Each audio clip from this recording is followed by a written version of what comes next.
Indépendance, cha-cha, tozumiye. Oti kwanza, cha-cha, tubakidi. Au table ronde, cha-cha, baganye. Oni panda, cha-cha, tozumiye. Indépendance, cha-cha, tozumiye. Oti kwanza, cha-cha, tubakidi. Au table ronde, cha-cha, baganye. Oni panda.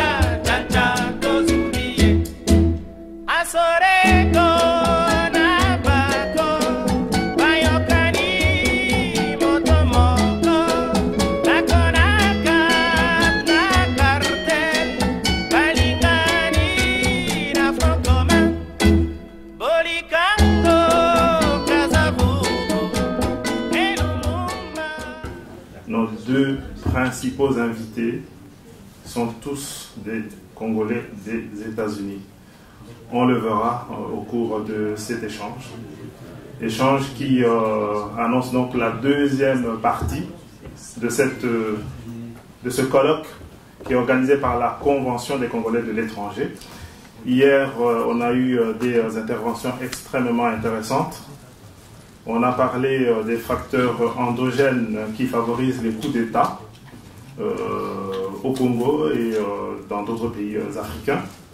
Mais surtout, on a parlé aussi de notre propre responsabilité, nous, peuple, nous, les citoyens congolais. Et cette responsabilité se voit encore même au sein de ce colloque. On voit qu'il y a beaucoup de choses à faire. Il y a une artiste qui vient de me souffler à l'oreille le premier chantier. C'est énervant de reprendre cette expression. Ça devrait être le changement de mentalité.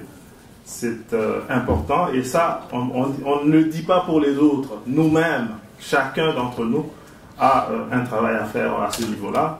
Et surtout au niveau de groupe aussi. Nous avons eu une intervention hier d'une maman qui a parlé de ça. La démocratie, ça commence même au sein de nos organisations, au sein de nos associations. Donc il ne faut pas attendre quand on sera à la tête du pays pour dire je veux la démocratie. Non, non, cela s'apprend déjà au sein de nos petites organisations. Et l'intervention de Maman Monkassa sur ce sujet était très très intéressante. Mais hier, on a aussi évoqué le point concernant la manière de rebondir pour prendre un nouveau départ, justement, hein, comme les choses ne marchent pas. Est-ce possible pour la RDC de repartir d'un nouveau pied? Et ça fait partie donc du gros travail qu'il y a à faire pour que ce pays-là se relève. Une dernière intervention concernait justement notre diaspora.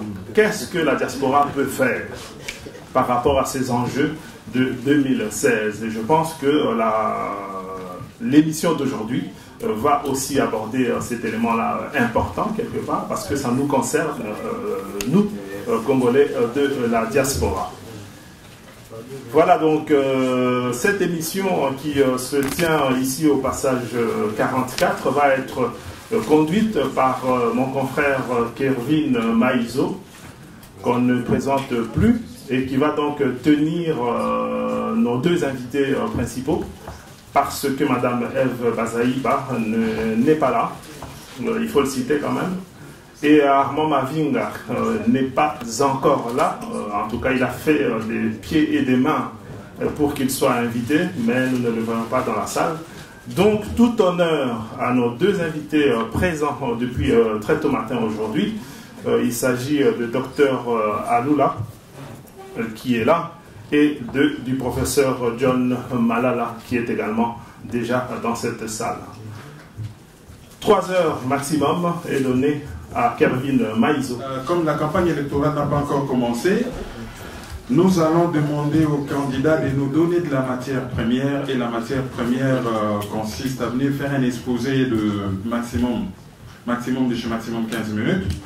Dans cet exposé, ils se présenteront et ils nous présenteront également leur projet de société, ce qui nous permettra d'avoir de la matière que nous exploiterons dans l'émission qui commencera un peu plus tard, une émission qui durera plus ou moins 3 heures. Alors, comme il est devant, Je commence par inviter M.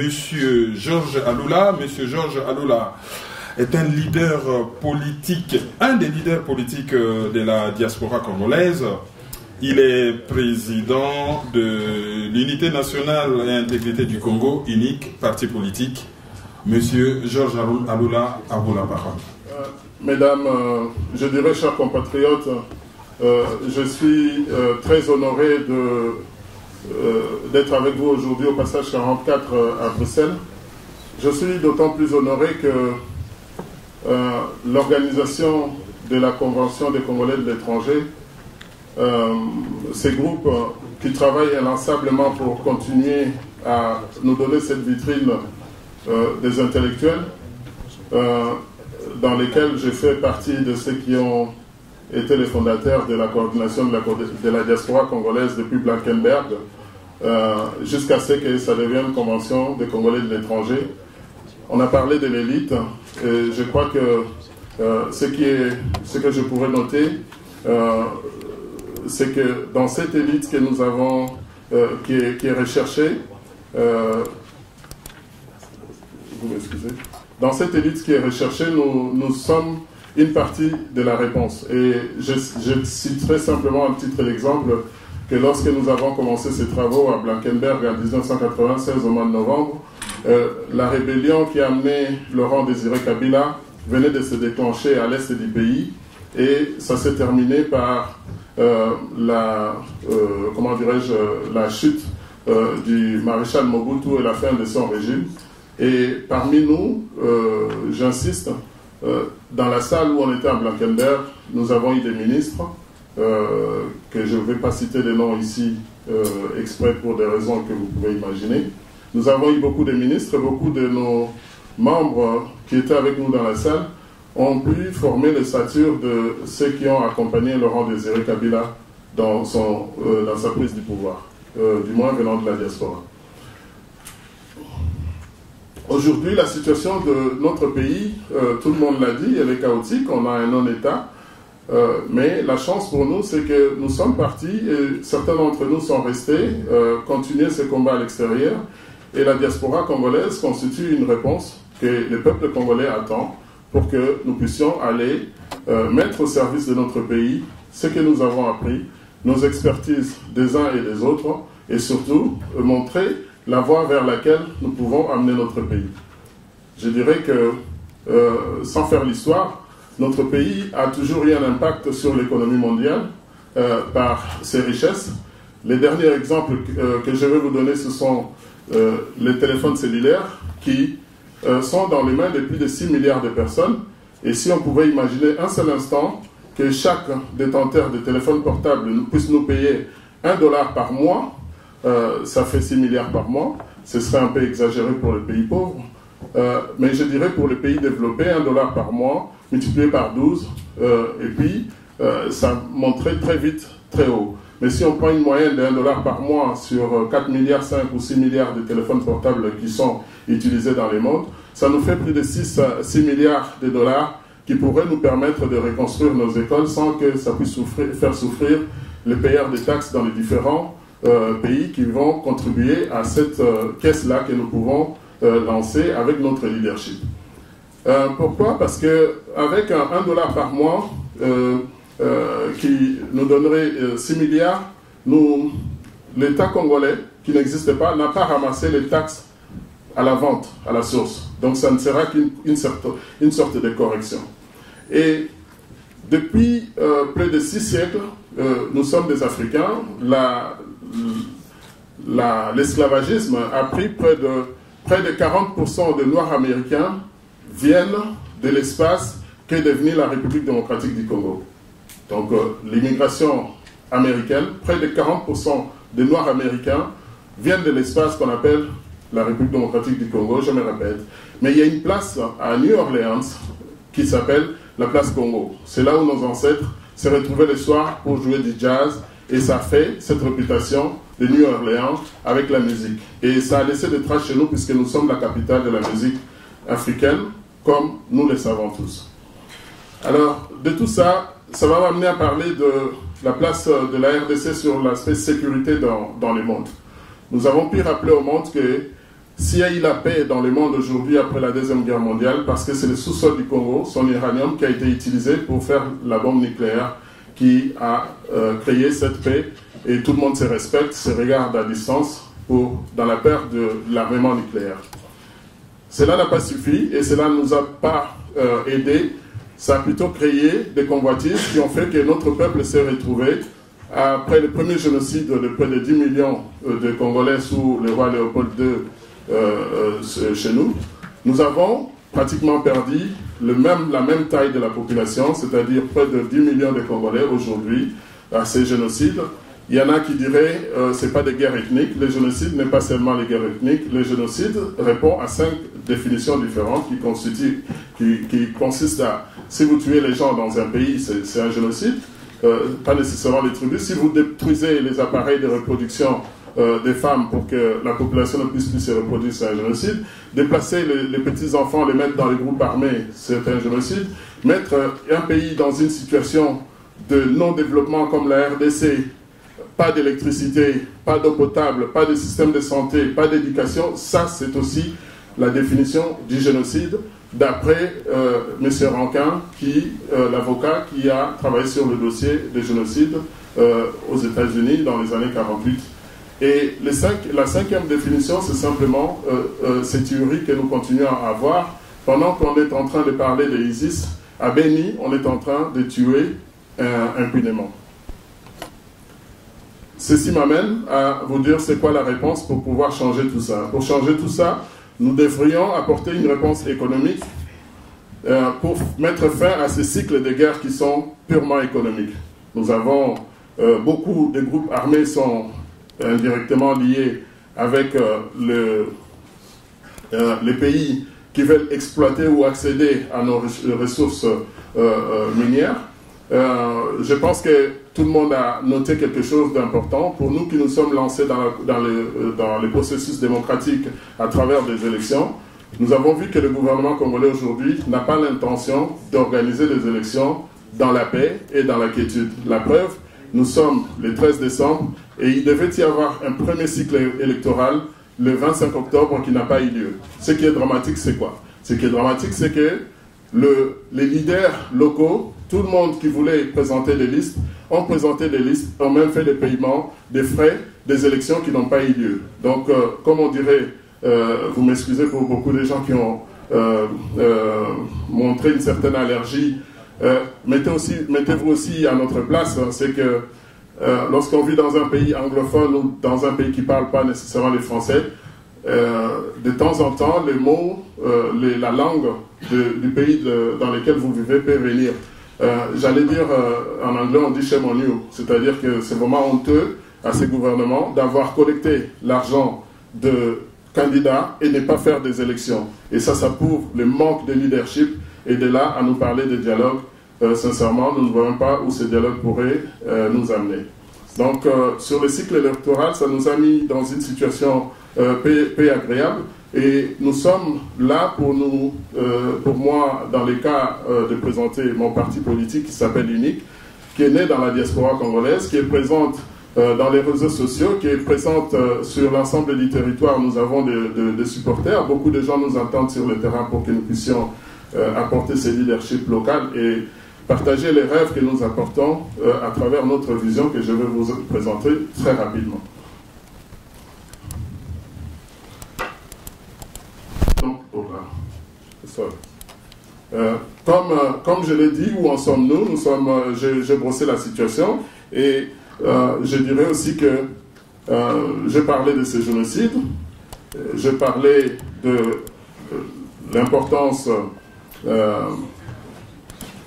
J'ai parlé de l'importance de notre pays, j'ai évoqué l'uranium avec la bombe Hiroshima. Je dois aussi signaler, je précise les chiffres, j'ai dit 23 000 milliards de réserves d'or connues et non exploitées. Je n'ai pas dit toutes les ressources naturelles, j'ai dit 23 000 milliards de réserves d'or connues et non exploitées. Donc suffisamment pour payer n'importe quelle dette ou payer en retour n'importe quel investissement que auquel notre pays pourrait s'engager.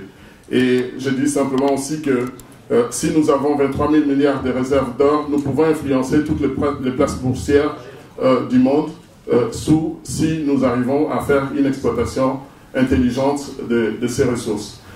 Le monde, dans cette période de terrorisme, a démontré depuis le 11 septembre 2001 que nos économies sont interconnectées et ça a permis d'ouvrir les oreilles aux grandes puissances de ce monde pour pouvoir nous écouter et comprendre la place de la RDC pour demain. Donc,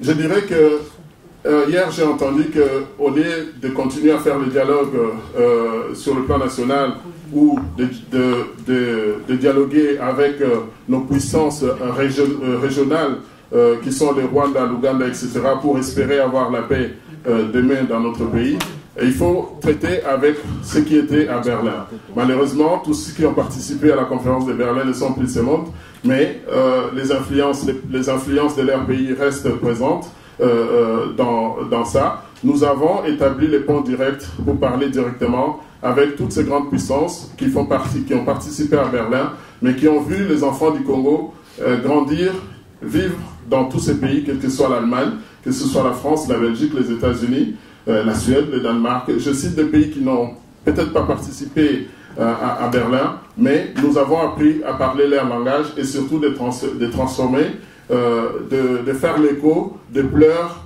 de nos malheurs directement aux personnes concernées qui puissent prendre des décisions qui puissent aller dans le bon sens et surtout basées sur quel intérêt que nous proposons. Nous avons proposé un système qui va mettre un fin à ce système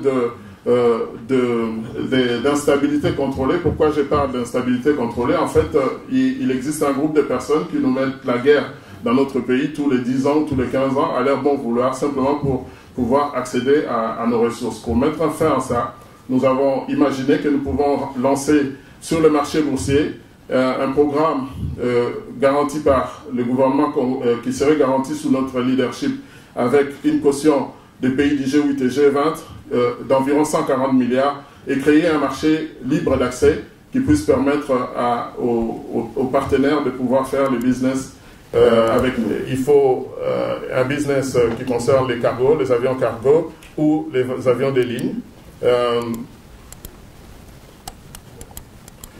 Dans ce programme de 140 milliards, nous avons pensé que le Japon peut nous aider à construire des ponts sur l'ensemble de notre pays et surtout le système fluvial comme partenaire. Nous allons avoir l'ensemble de nos partenaires qui vont s'investir, que ce soit dans le domaine de l'éducation, dans le domaine de la santé, dans le domaine des recherches. Et la RDC doit jouer aussi un rôle assez important sur le marché économique et financier. Notre programme inclut aussi le développement de tout ce qui est système bancaire et de tout ce qui est building commerciaux et de building administratifs, de building d'affaires, etc. Notre ambition de relier l'Afrique du Sud au Nigeria, l'Angola à l'Égypte ou la Zambie au Tchad, et je dirais Mwanda et le Kenya en traversant la RDC. Vous m'excuserez, je vais gagner du temps. Dans une ville de Kinshasa avec 10 millions d'habitants, c'est la taille de Rio de Janeiro ou Paris aujourd'hui, sachant que notre population va passer très vite, dans 15 ans, va doubler pour qu'on puisse avoir environ 150 millions de Congolais. L'investissement dans notre vie, dans les infrastructures en RDC, c'est quelque chose d'assez important et d'assez bénéfique. Tout le monde dans cette salle sait que Chrysler avait une usine à Massina où on assemblait les véhicules. Donc nous allons ramener l'industrie automobile dans notre pays pour que nous puissions, à l'intérieur de ce marché de 80 millions d'habitants, produire nos bus localement et produire ici, dans ces slides que je montre, tout ce que vous voyez en jaune, c'est des métaux, et la RDC, c'est la source de ces métaux qui sont utilisés. Au lieu que ces métals soient envoyés à Kasumbalesa, exportés dans des camions sous forme de sable, nous allons les transformer localement pour que, avec notre programme, dans 3 ans, nous soyons capables de pouvoir fournir ces accessoires directement aux industries automobiles à faible coût. Et c'est là, dans les 5, 8 ans, nous serons capables de produire des véhicules made in Zaïre, je dis exprès, made in Zaïre ou made in Congo, qui va faire que notre programme économique va pouvoir permettre de faire un bond au niveau du produit intérieur brut de notre pays. Nous avons l'ambition de pouvoir passer notre pays, de le faire atteindre avec un investissement initial de 140 milliards qui va créer les business que je vous ai montrés et que ces business vont produire de la valeur qui va nous permettre dans les 2 ans de rattraper le niveau de l'économie aujourd'hui. Et dans 3 ans, c'est-à-dire en 2021, rattraper les niveaux du pouvoir d'achat de la Suisse, de la Suède, avec un programme ambitieux qui peut inclure ces types de projets. L'industrie métallurgique qui va jouer un rôle très important avec le pouvoir, la puissance du barrage hydroélectrique d'Inga que nous allons mettre en place. 13 milliards ont déjà été définis comme les besoins. Au lieu que ce soit 13 milliards qui viennent totalement de l'étranger, à partir de 140 milliards que nous allons immobiliser, nous pourrions contribuer au capital de cette croissance d'Inga qui va nous permettre d'installer aussi des usines de production de ces câbles et pouvoir connecter à partir de notre cuivre, câbler toute l'Afrique à partir de la RDC. Donc le projet dont on a parlé avec Inga, qui est notre énergie propre venant du barrage d'Inga, pourra câbler toute l'Afrique et surtout que les facturations mensuelles vont partir de notre pays. D'où cette ambition qui vous montre que le Congo, dans 10 ans, pourra rattraper l'économie de l'Argentine, arriver au niveau de l'Argentine dans 10 ans, et dans 15 ans, nous rattrapons la Corée du Sud. Dans notre projection économique, nous avons été jusqu'en 2050. En 2050, je dirais plutôt en 2035, avec cette puissance économique, nous rattrapons les niveaux du pouvoir d'achat de la France. En 2040, nous rattrapons les niveaux du pouvoir d'achat de l'Allemagne et la Russie. Au bout de 15 ans, je dirais en 2030, le Congo va avoir un pouvoir d'achat de 1800 milliards de dollars en tant que pouvoir d'achat, surtout basé sur les investissements que nous allons initier, tels que je vous l'ai présenté ici. Toutes ces opportunités d'affaires sont... Oh là, I'm sorry. Donc toutes ces opportunités d'affaires, comme vous pouvez voir, les buildings commerciaux, il faut qu'on investisse dedans. Ça, c'est toute cette politique d'investissement va être basée sur les partenariats publics et privés, les 3P, et qui va nous permettre, avec près de 12 millions de familles dans notre pays, de pouvoir lancer un programme de logement en suivant les exemples qui ont été faits dans les pays comme la Guinée équatoriale, pour construire des maisons à toutes les familles congolaises, puisque nous en avons les capacités, les moyens et les ressources. Construire des aéroports aux standards internationaux de haut niveau, des stades pour pouvoir organiser ambitieusement. Nous pensons que d'ici 2021, nous serons capables de pouvoir organiser la Coupe d'Afrique des Nations, parce que notre pays ne l'a jamais faite. Et les centres commerciaux, avec près de 180 villes ou entités administratives, nous sommes capables de pouvoir mettre sous ce programme des centres commerciaux de petite taille, selon la taille de la population et de la ville. Et surtout, j'ai parlé tout à l'heure de New Orleans et la musique, construire des auditoriums, pourquoi pas de répliquer la salle de Bercy ou les grandes salles mythiques européennes chez nous. Tout est faisable. Nous avons des partenaires qui pourront venir au Congo et investir dans la chaîne hôtelière. Et surtout, l'un des points majeurs aussi, c'est l'éducation des universités. Il est déplorable de voir dans ce qu'on appelle des universités dans notre pays aujourd'hui. Donc, ce programme de développement d'infrastructures porte sur 100 milliards de dollars initialement, sur le budget de 140 milliards, dans lesquels une bonne partie va aller aussi couvrir notre programme social. Notre programme social, pour terminer, consiste à pouvoir payer des allocations familiales à nos familles en fonction du nombre des enfants. Nous pensons qu'une famille avec un seul enfant peut avoir 25 dollars, 2 enfants 32 dollars, et on monte ainsi de suite jusqu'à la moitié du SMIC, que nous estimons être autour de 110 dollars par mois, ce qui fait environ 65 centimes par heure. Ici, il y a les services, puisque l'économie congolaise est basée sur une agriculture qui n'est pas tellement développée, qui représente environ 80% de notre économie. Dans les pays développés, l'agriculture qui est très développée ne constitue que 5 à 10% de l'économie. Nous devons changer l'image, la figure de notre économie pour pouvoir industrialiser l'agriculture, créer des services. Beaucoup de gens dans la diaspora se sont lancés dans les petites et moyennes entreprises. Nous comptons sur vous pour nous accompagner. J'étais au COP 21. La question qui a été posée ou le raisonnement qui a été fait, la puissance du barrage hydroélectrique d'Inga est tellement forte que nous ne pourrions pas tout consommer. L'avantage d'assister à ce COP 21, c'était de leur dire que ça, c'est comme ça que vous voyez les choses, mais nous, on mettrait les industries et la transformation de toutes nos matières premières, ce qui va consommer une bonne partie de l'électricité produite, en sachant qu'au Congo, il n'y a pas que les barrages hydroélectriques d'Inga avec des potentialités d'avoir des barrages partout, il y a des rivières dans notre pays. Nous allons prendre en main le développement de notre pays. Je terminerai surtout pour attirer votre attention sur le fait que je dis simplement soyons prêts, que nous puissions nous regarder en face et de dire qu'Erwin, nous allons travailler ensemble demain lorsque le pays va changer, que je dise à Jeff Lusamba et nous allons travailler ensemble. Il y a un point important avant que nous puissions commencer à travailler ensemble, c'est la défense et la sécurité de notre pays. Pour la défense et la sécurité de notre pays, nous avons prévu un budget initial de 33 milliards qui va nous permettre de sécuriser nos frontières et de faire en sorte que tous nos voisins qui viennent jouer chez nous aujourd'hui puissent rester jouer dans leur propre parcelle.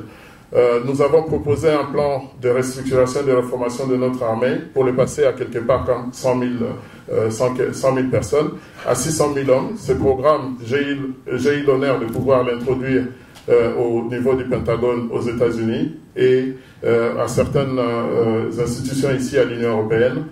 Ce programme a été jugé valide. Le programme de 140 milliards nous a valu une lettre d'appréciation du président des États-Unis, Barack Obama, le 16 mai 2012. Donc c'est vraiment avec un grand honneur que je suis disposé à répondre à vos questions. Et je dirais, c'est aussi un grand honneur que vous m'avez fait de m'écouter, de m'accorder cette parole. Je suis un des vôtres. Je pense que demain, si je suis à la tête de notre pays, je pourrais faire bénéficier à tous nos enfants qui dorment,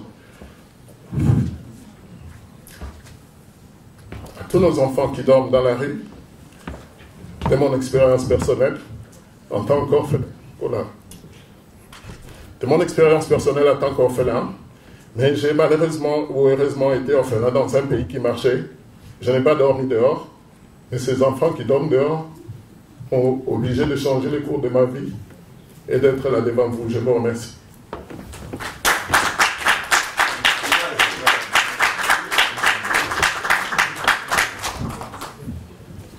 Cette émotion mérite un silence de ma part et c'est une émotion qui parle d'elle-même et qui montre que demain, tout n'est pas perdu. Maintenant, j'invite M. John Malala, qui est professeur d'université aux États-Unis, c'est l'University of Florida, University of Central Florida, président du Parti des travailleurs, à nous faire aussi son exposé, qu'on en sache un peu plus sur son programme. Merci beaucoup une fois de plus aux organisateurs de ces colloques et merci vraiment de l'invitation que vous m'aviez offerte parce que personnellement je n'en étais pas informé, mais je vous remercie de m'avoir atteint au niveau de mon université et j'en avais partagé avec l'université qui avait jugé que c'était important pour moi de pouvoir venir. Mon prédécesseur a dit une chose qui est vraie. vous devez avoir un peu de tolérance pour nous qui vivons dans un pays anglophone. Et surtout quelqu'un comme moi, j'ai fait toutes mes études universitaires en anglais. J'enseigne en anglais 24 sur 24. Je parle anglais, j'ai fait tout en anglais. Et quand nous nous retrouvons ici, vous ne connaissez pas l'effort que nous fournissons de prendre notre connaissance qui est en anglais et d'essayer de la transformer en français. Donc, ayez un peu de patience quand vous sentez que des fois les mots ne sont pas prononcés telles qu'elles sont prononcées ici en Belgique ou en France. Je suis, comme vous rappelez, je me suis introduit hier, on vient de m'introduire encore, que je suis professeur d'université à l'Université centrale de la Floride, qui est la deuxième grande université aux États-Unis d'Amérique. C'est une université éminemment scientifique et je travaille aussi avec des institutions très intéressantes, très importantes, qui font des recherches que nous ne pouvons pas publier, mais qui sont des recherches très importantes parce que ça aide à l'avancement d'un pays tel que les États-Unis d'Amérique. C'est vraiment avec beaucoup de recherches que vous pouvez trouver peut-être mon nom quelque part dans ces histoires-là, mais ce sont des choses que nous ne pouvons pas nécessairement publier. À part ça, nous faisons aussi des publications réelles pour la société scientifique ou académique de pouvoir consommer. Notre frère qui est passé ici a dit une chose, et je pense qu'aujourd'hui, ce n'est pas seulement que nous partageons notre projet de société, mais c'est aussi une occasion pour vous de connaître si réellement qui nous sommes, d'où nous venons. Et je suis l'un des vôtres. Je suis vraiment un Congolais d'origine. Mes parents sont à 100% Congolais. Et mon père et ma mère sont ce que vous vous rappelez de l'ancienne configuration du Congo. Ils sont de Bandundu. Et moi, je suis né dans une mission protestante qu'on appelle la mission Vanga, dans le Bandundu. C'est une mission des baptistes. Et j'ai grandi dans une petite ville qui est à côté là-bas qu'on appelle Boulungu, qui était un centre commercial dans les Bandundu. Donc, c'est là où j'avais vraiment fait presque toute ma jeunesse. Donc, je suis l'un des vôtres. Je n'ai pas une origine douteuse. Aujourd'hui, j'aimerais quand même vous partager une chose qui est vraie, que pendant plusieurs années, nous avons contribué d'une façon ou d'une autre à chercher à ce que le Congo puisse atteindre un changement. Lorsque Mobutu était président, au début des années 90, à partir des États-Unis, j'étais le cofondateur de l'organisation qu'on appelait The All North America Conference on Zaire, ce qu'on appelait ANACOSA, ou bien ANACO, la conférence de toute l'Amérique du Nord sur le Congo, ce qui est devenu ça, ou bien c'était ANACOSA après. Et j'étais l'un des cofondateurs, parmi, entre autres, il y avait, je peux citer des noms, je pense que vous n'allez pas m'en tenir rigueur, il y avait des gens tels que Mawapanga Mwanananga qui étaient avec moi, il y avait le docteur André Kapanga qui était avec moi, et en plus de cela, il y a eu des gens qui sont venus nous rejoindre, d'autres qui ont une réputation peut-être que vous n'allez pas vouloir, mais je donne quand même des références pour que vous compreniez que nous avons commencé à travailler il y a longtemps. Il y a des gens comme Mwenze Kongolo qui étaient venus, il y a des gens comme ambassadrice Faïda Mitifu, qui a été ambassadrice du Congo jusqu'à cette année à Washington. Ils avaient travaillé avec moi, j'étais le cofondateur de cette organisation.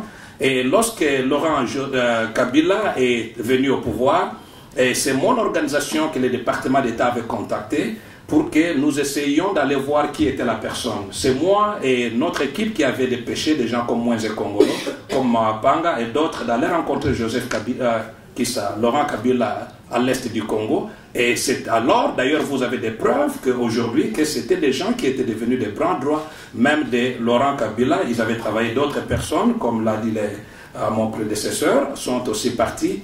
Mais l'ANACOSA a joué un rôle très important. Malheureusement, vous vous rappelez aussi que nous n'étions pas tous fiers de leur performance. Ils nous ont beaucoup déçus, ceux qui étaient partis là-bas. Mais en tout cas, la plus grande partie des gens qui étaient dans mon organisation ont obtenu des postes très importants, entre autres, ceux qui étaient devenus des ministres et ceux qui étaient devenus des ambassadeurs à l'ONU, à Washington et partout. Nous avons fait un travail, on a fait la pression auprès des décideurs, leur demandant de relâcher Mobutu à l'époque. Ils nous ont posé, je me rappelle l'une des questions qu'on nous posait à l'époque, si nous les faisons partir, avec qui avons-nous les remplacer? Et personne d'entre nous n'avait des ambitions politiques. On me pose, je pense qu'aujourd'hui, si on vous pose la question, vous aurez une réponse. Mais moi, à l'époque, si nous les faisons partir, avec qui on va les remplacer? Nous n'avions pas de réponse pour dire, mais nous voulions seulement qu'ils partent. Qu'ils partent et après, on va se débrouiller. Mais, après cela, les choses ont évolué. Ici, je parle de l'organisation que je dirige, le parti politique que je dirige. Nous avons un projet de société. Notre parti, c'est le PDT, ou le Parti des travailleurs, qui a un slogan en latin pour ceux qui sont des latinistes, c'est nihil sine labore. Donc, rien sans le travail. Et nihil sine labore. Donc, nous avons ici un projet de société dans lequel nous parlons de l'importance de l'emploi. Nous voulons créer un État intégré qui va nous permettre de miser sur nos forces et nos compétences et qui va permettre d'améliorer la compétitivité de notre économie et de créer des possibilités d'emploi, c'est-à-dire ici en particulier pour les jeunes. Nous voulons que notre jeunesse puisse travailler. Nous voulons la compétitivité de notre pays qui doit être mise en avant en montrant clairement que l'offre faite par un opérateur congolais sans la brader est plus avantageuse que celle de ses compétiteurs. Nous voulons cela. Et ce qui nous permettra de gagner beaucoup de marchés. Et nous sous-entendons dans tout cela une maîtrise des coûts de la production et de la logistique, une formulation des produits et des services en matière de qualité et de prix. Et ça, c'est important. Nous voulons aussi des externalités positives, à savoir les infrastructures, une main-d'œuvre répondant aux besoins des entreprises. Nous parlons aussi d'un réseau de petites et de moyennes entreprises, des facteurs macroéconomiques favorables comme un marché large et stable. Nous parlons ici d'une démographie adéquate, un pouvoir d'achat en régulière croissance et enfin des contraintes administratives et douanières non pénalisantes. Ça, c'est ce que nous voulons dans le domaine de l'emploi. Nous parlons aussi ici dans notre projet de société, nous voyons la démocratie et la responsabilité. Et la République démocratique du Congo est un État dans notre projet ici, doit être un État unitaire administrativement, décentralisé, fonctionnant sur base des principes d'une économie de marché fortement fédérée.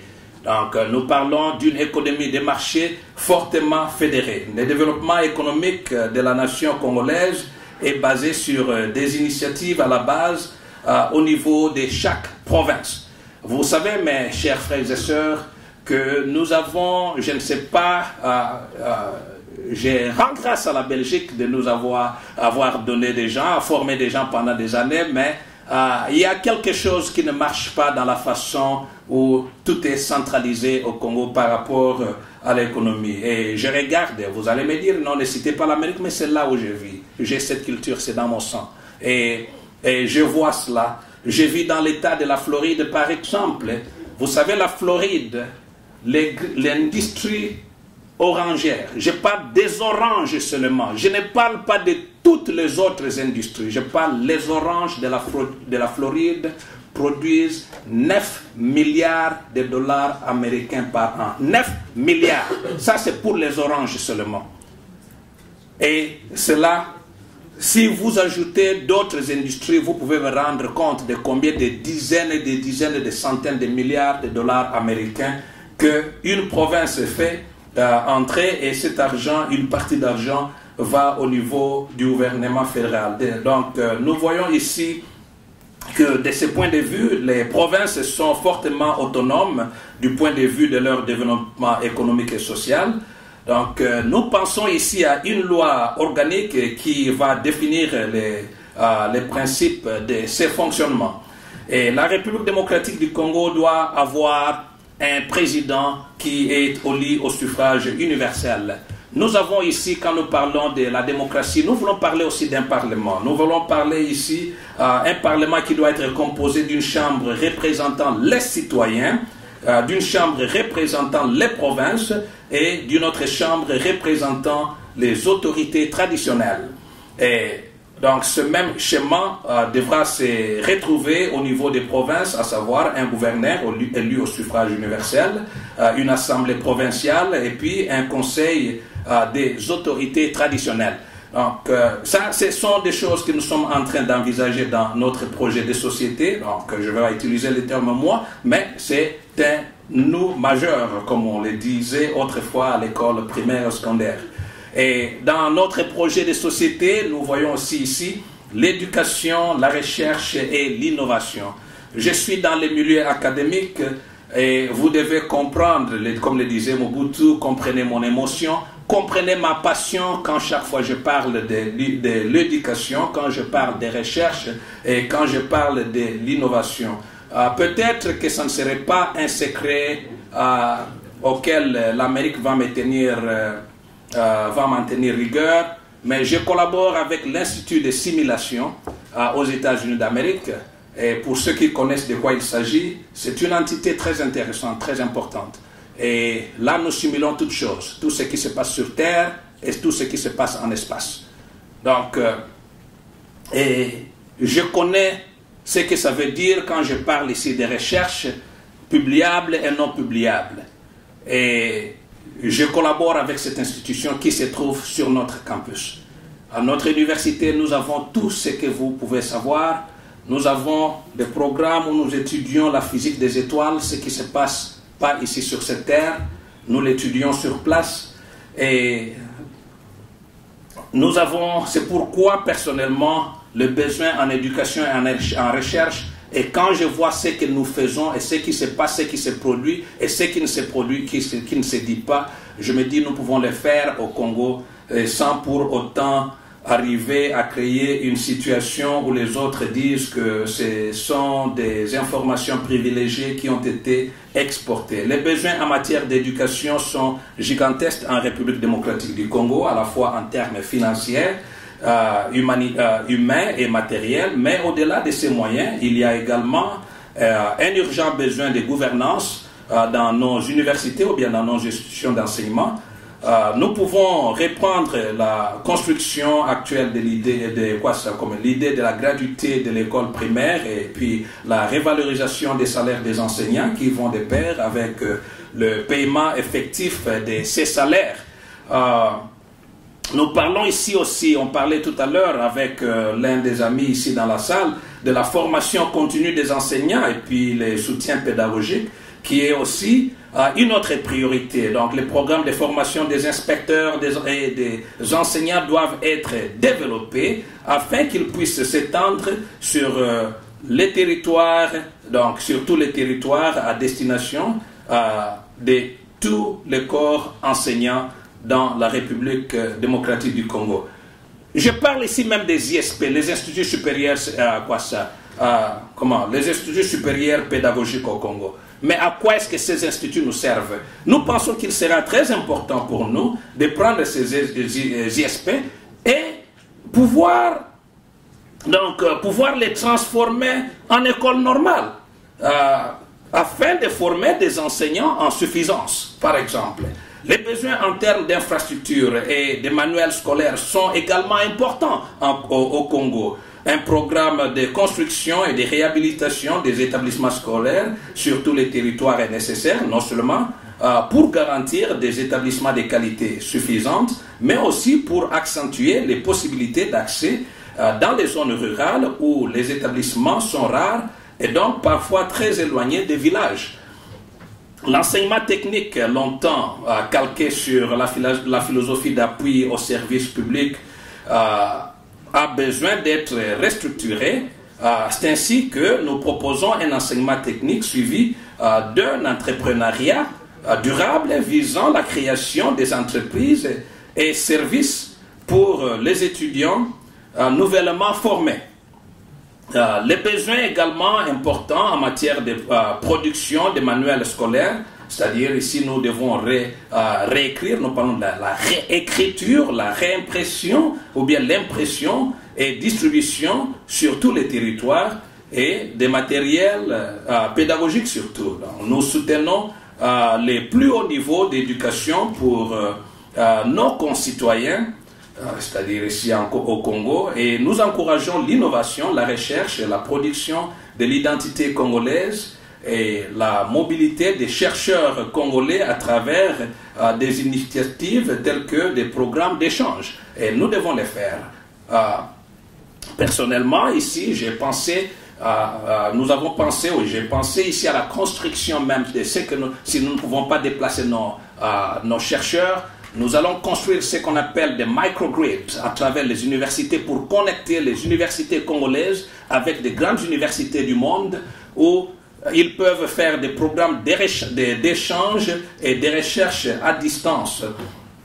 Et nous parlons ici que la recherche et l'innovation, ces deux points sont selon nous les principales sources de développement économique et social et donc doivent recevoir un soutien plus fort de la part de l'État congolais.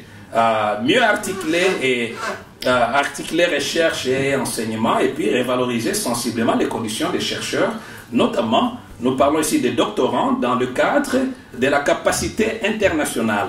Et nous devons renforcer la coopération entre industrie et recherche à travers les pôles de compétitivité et puis nous parlons aussi des rapprochements géographiques de tous les acteurs de la filière de l'enseignement, recherche publique et privée, production, commercialisation, renforcer les bases scientifiques et technologiques de l'industrie congolaise et favoriser le développement de sa compétitivité.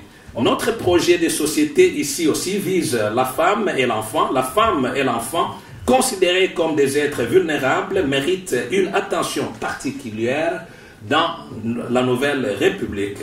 Et nous aussi, notre parti, surtout les PDT, conscients du rôle majeur qu'incarne la femme dans la société, nous lui réservons une place prépondérante dans la vie active. Et nous promettons aussi l'encadrement et la protection de l'enfant conformément à la loi en vigueur sur la protection de l'enfant. Nous parlons ici aussi dans notre projet de société, nous parlons de la santé. L'exécutif a pour objectif de maintenir et d'améliorer et de restaurer la santé et le bien-être des Congolais et Congolaises en rendant accessible un ensemble de services de santé et de services sociaux intégrés et de qualité, et contribuant ainsi au développement social et économique de la République démocratique du Congo. Dans une perspective d'amélioration de la santé et du bien-être de la population, l'exécutif détermine les priorités, les objectifs et les orientations dans les domaines de la santé et des services sociaux et veille à leur application. Ici aussi, nous proposons établir, donc l'exécutif doit établir en outre la politique de la santé et des services sociaux, et nous proposons, ou bien nous proposons aux provinces et aux autres acteurs sociaux des priorités d'intervention pour agir positivement sur les conditions qui favorisent la santé et le bien-être des populations. Nous voyons aussi l'environnement. Ça c'est très important. Le Congo ne doit pas être indifférent au moment où l'environnement est un sujet qui est un sujet que tout le monde est en train de débattre sur le plan international. L'exécutif doit renforcer la législation dans le domaine de l'environnement et prendre conscience qu'une catastrophe naturelle provoquée par une mauvaise gestion de l'environnement peut anéantir en quelques jours les efforts de développement accomplis durant de nombreuses années.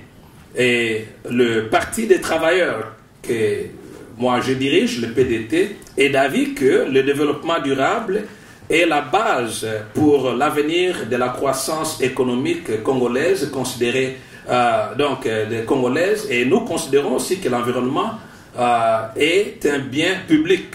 Donc le PDT, le Parti des travailleurs, va élaborer une stratégie complète et une politique environnementale globale pour la République démocratique du Congo. Notre projet de société aussi vise l'agriculture, la pêche et puis l'élevage. Nous voyons cela aussi. Les conditions d'exploitation minière actuelles ne sont pas susceptibles à générer un développement durable en République démocratique du Congo en général. Et plus on accorde des concessions, et vous le savez, ça se fait chaque jour, plus on accorde des concessions, plus les possibilités de développement des petits agriculteurs s'amunissent, s'il faut dire. Donc, les entreprises minières qui arrachent les terres et les transforment aussi en producteurs de maïs, et se transforment aussi en producteurs de maïs, appauvrissent davantage les populations locales, et lesquelles deviennent dépendantes des entreprises du point de vue alimentaire, alors qu'elles devaient devenir des véritables producteurs et fournisseurs, profitant ainsi de la présence de ces entreprises. Il est donc nécessaire de trouver un équilibre ici en veillant au développement de l'agriculteur et avec les petits producteurs familiaux, tout en faisant de l'exploitation minière en même temps. Nous possédons un potentiel agricole énorme en République démocratique du Congo. Je pense que vous êtes sans ignorer ici que le Congo dispose de plus de 80 millions d'hectares de terres arables, de terres cultivables, dont environ seulement 10% de terres arables. Seulement 10% sont en exploitation. Plus de 90%, 90% des terres arables n'ont jamais été cultivées. Et nous parlons aussi de 4 millions d'hectares de terres irrigables avec moins de 10 000 hectares. Moins de 10 000 hectares en parfaite maîtrise dans les seules plantations de canne à sucre, les rizicultures, des marais, ainsi de suite. Donc, nous avons aussi au Congo des prairies aujourd'hui et des savanes qui peuvent donc supporter des élevages de plus de 40 millions de têtes de gros bétail, un important potentiel halieutique d'un peu plus de 700 000 tonnes de poissons annuellement en plus d'un relief. Et nous avons une potentialité très énorme au Congo. Malheureusement, cette potentialité n'a jamais été exploitée. Vous savez, j'ai fait une année entière en Afrique du Sud où j'avais été invité par le gouvernement sud-africain l'année passée, en 2014, pour aller les aider à créer un nouveau département dans la faculté des sciences à l'Université de l'Afrique du Sud, UNISA, et j'étais à Pretoria, j'ai fait toute une année là-bas. Et j'ai trouvé quelque chose que les gens me demandaient, ils ont dit, mais vous savez, nous avons un projet. J'ai rencontré tout le monde dans cette cour-ci. Mais l'un des projets qu'ils ont, c'est quoi? C'est de prendre de l'eau du Congo, de l'eau potable, mettre des tuyaux du Congo jusqu'à l'Afrique du Sud, de leur donner cette eau fraîche qui donne la vie et la vigueur. Et ça, nous en avons environ 128 millions d'hectares de forêts naturelles, soit plus de la moitié de la forêt tropicale africaine se trouve au Congo.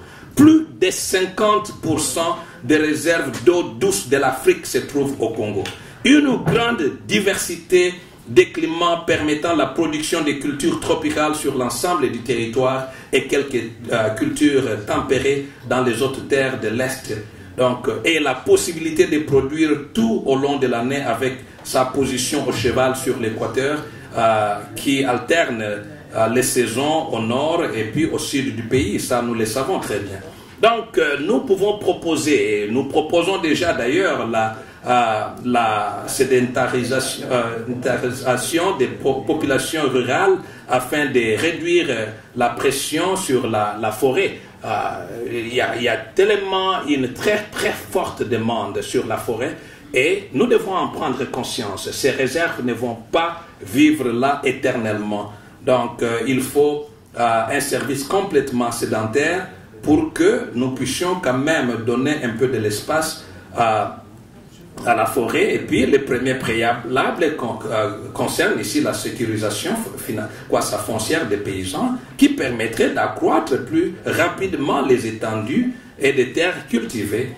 Donc, il y a aussi la vulgarisation des nouvelles techniques d'exploitation qu'il faut mettre en place, des systèmes agricoles comme l'agroforesterie, des mampous, généralement, il y a quoi ça qui... Nous parlons de l'utilisation du matériel végétal amélioré, utilisation de façon appropriée des intrants, y compris des engrais, encadrement de la mécanisation et de l'irrigation, du développement de la transformation. Donc, nous parlons des emballages aussi, spécialement avec des emballages biodégradables, s'il faut ainsi dire. Et puis, nous parlons de la conservation. Nous parlons de l'appui à l'utilisation des techniques culturelles modernes pour augmenter le rendement de l'unité de surface sans en augmenter l'étendue initiale. Vous savez, il y a beaucoup de gens qui condamnent la loi Bagajika, mais nous pensons qu'en tout cas la loi Bagajika, qui reconnaît l'appartenance des terres de l'État, des terres à l'État congolais, et nous pensons que cette loi devra rester en vigueur. Cependant, il est tout aussi important que les terres, bien qu'appartenant à l'État congolais, doivent bénéficier aux autochtones qui sont les premiers bénéficiaires. C'est ainsi, ici, que sous ce programme, les terres arables seront des primes abord valorisées par les paysans là où ils vivent et exploitées pour le bien-être des communautés locales et le marché international selon les moyens mis à profit sous les partenariats privés ou publics. Nous parlons aussi d'une politique industrielle. À l'aube de l'indépendance, la RDC bénéficiait d'un tissu industriel parmi les plus compétitifs de l'Afrique noire. Nous en sommes très loin aujourd'hui dans les classements exclusifs des Jeunes Afrique en 2012. Des 300 entreprises les plus performantes d'Afrique, aucune entreprise congolaise ne s'y trouve. Et celles qui s'y affichent dans les 500 sont des filiales de sociétés même étrangères, ce qui traduit une carence d'industriels congolais et des firmes congolaises. Nous avons la politique étrangère. Nous parlons ici de l'énergie humaine qui demeure importante dans la production des pays en développement. Et ça, on sonnait pour que je sorte et je sais ce comment. Ben, disons pour que vous appréciez. C'est pour la police, de toutes les façons. D'accord. Et l'on peut s'attendre à ce que cette forme d'énergie soit encore la réponse aux besoins d'énergie mécanique pendant plusieurs décennies. L'énergie n'est pas en soi un objectif de développement, ça on doit le savoir. L'énergie ne doit pas être l'objectif de développement. Elle doit être regardée comme un moyen d'y parvenir. Donc l'accroissement de la consommation énergétique est nécessaire à la fois pour accroître les activités productives et pour répondre à un grand nombre de besoins domestiques, tant il est vrai que l'on a besoin d'énergie dans tous les domaines de la vie. Donc à cet égard, l'énergie intervient pour beaucoup dans l'amélioration des conditions de vie. Encore faut-il maîtriser l'environnement. Nous parlons ici de la destruction des forêts, atteinte à la biodiversité, impact sur le climat, atteinte à la santé, etc. Nous avons ici, quand nous parlons de la politique étrangère et de la coopération régionale, nous proclamons donc notre respect aux instruments juridiques internationaux qui organisent les relations entre les États, notre foi à la communauté internationale et en ces mécanismes, et puis organes spécialisés, ainsi que notre adhésion aux principes de paix et de sécurité internationale. Nous prônons aussi la coexistence pacifique entre les États et les bons voisinages avec les pays frontaliers. Donc, pour ce faire, nous entendons redonner l'image des marques de la diplomatie congolaise pour le recours à l'expertise nationale en la matière et par l'amélioration des conditions de vie et du travail des diplomates congolais. Et nous sommes d'avis que la République démocratique du Congo doit occuper la place qui lui revient sur l'échiquier international et spécialement que l'exécutif doit être compétent sur des questions telles que la politique étrangère et la défense. Pourvu d'un corps diplomatique représentant loyalement les intérêts de la République démocratique du Congo, nous favorisons les relations liées au commerce, les relations liées à l'investissement, les relations liées à la culture et à la politique, et agissant ainsi à titre d'intermédiaire pour transmettre les informations et mener les négociations entre les gouvernements et veillant sur le ressortissants congolais dans leur pays d'accueil. Et nous pensons que le pays doit être pourvu d'une armée, et nous parlons ici d'une armée républicaine, entraînée, motivée, aguerrie, apte, et nous parlons ici apte à contrôler, tenir et défendre les frontières extérieures. Elle aura en permanence besoin d'un ensemble de textes constituant un corpus doctrinal cohérent avec la politique générale du pays, la politique de sécurité et de défense en particulier pour agir le plus efficacement possible avec les moyens humains, matériels et financiers consentis par la représentation nationale. Donc, et nous voyons ici aussi dans notre projet, nous parlons des finances, des banques publiques, nous parlons de la banque congolaise, nous parlons de la sécurité, nous parlons de la justice que nous considérons importante, et nous parlons aussi d'un modèle social congolais qui n'existait pas pour le moment, et nous parlons de l'importance du tourisme et de la culture et des arts. Nous considérons l'importance des arts et nous considérons aussi les langues congolaises qui sont aussi importantes. Voilà un peu, je pense que comme mon temps s'est épuisé, le reste, je pourrais peut-être le compléter pendant l'échange des questions-réponses. Je pourrais dire ce qui ne s'est pas dit, parce que, en fait, c'est ça l'importance d'une présentation. Ce n'est pas de tout dire, de dire ce que l'on peut dire, et le reste, on répond quand les gens ont des questions. Je vous remercie.